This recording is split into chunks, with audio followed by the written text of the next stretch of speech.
তো ফাইনালি আমরা এখান থেকে বেরোচ্ছি, বেরিয়ে তারপর বাড়ি যাব।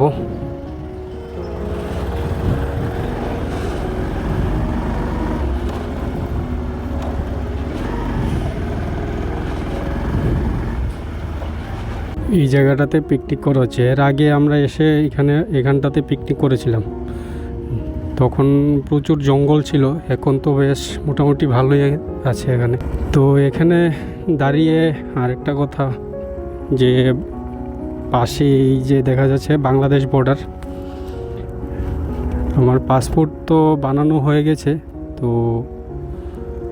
ভাবছি যে একদিন যাব বাংলাদেশ, ওইখানটা ঘুরবো। আর আমি ঠিক এখন এখান থেকে ওই পারটা যেরকম দেখছি, তো ওইখান থেকেও এই পারটা সেমভাবেই আমার দেখার খুব ইচ্ছে। তো ফাইনালি আমরা মেন রোডে উঠলাম। তো চলো, আসলে কোনো জায়গাতে এসে যাওয়ার সময় মনটা আর ভালো লাগে না, মনে হয় যে এখান থেকে আমি যে বাড়ি যাব ওইটা আমার ভালো লাগছে না।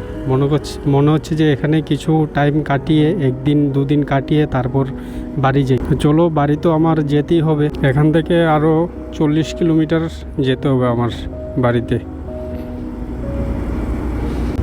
তোমরা একবার চারিদিকের যে ভিউটা ওইটা দেখো, গাছগুলি কি সুন্দর হয়ে আছে। এগুলি শুকিয়ে গেছে কিন্তু তারপরও এর যে কালারটা খুব দারুণ, দুর্দান্ত। তোমরা একবার রাস্তাটা দেখো। আর এরই পাশে হালকা একটু ঠান্ডাও আছে, একটু ঠান্ডা ঠান্ডা ওয়েদার। ভাই তো পুরো জ্যাকেট প্যাকেট উড়িয়ে যাচ্ছে, ঠান্ডা লাগে না ওর।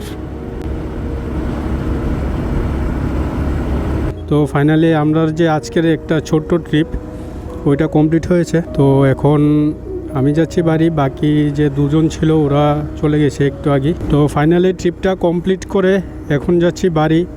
আমার সঙ্গে যে আরও দুজন ভাই ছিল ওরাও ওদের বাড়ি চলে গেছে, তো আমি যাচ্ছি। তারপর দেখা হচ্ছে তোমাদের সঙ্গে পরের ভিডিওতে। আশা করি তোমরা ভালোই একটু সাপোর্ট করবে আর সাবস্ক্রাইব করে পাশে থাকবে। আরও অন্যান্য ভালো ভালো সাবস্ক্রাইব করে আমার সঙ্গে থাকবে, সাবস্ক্রাইব করে পাশে থাকবে, এবং আগামী দিনে আরও ভালো ভালো ভিডিও আসতে চলেছে আমার এই চ্যানেলে। দেখা হচ্ছে পরের ভিডিওতে।